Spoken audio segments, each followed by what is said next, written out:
Hi friends, cooker வச்சு எண்ணெய் ஊற்றிக்கங்க. 1 spoon நெய் ஊற்றிக்கலாம்.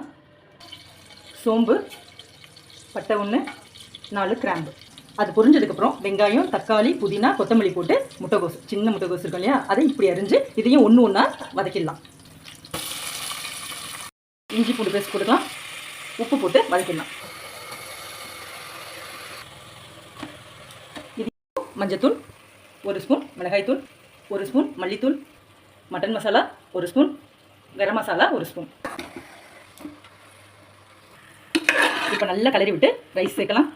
அரிசியை நான் 10 நிமிஷத்துக்கு முன்னாடியே ஊற வச்சிட்டேன். 1 கப் ரைஸ்க்கு 2 கப் தண்ணி ஊற்றிட்டு நல்லா கலரி விட்டு உப்பெல்லாம் பார்த்துருங்க. எப்பயுமே பிரியாணி செய்யும்போது இப்படி தண்ணியாக இருந்தால் தாங்க உதிரி உதிரியாக வரும். 2 விசில் விடணும்.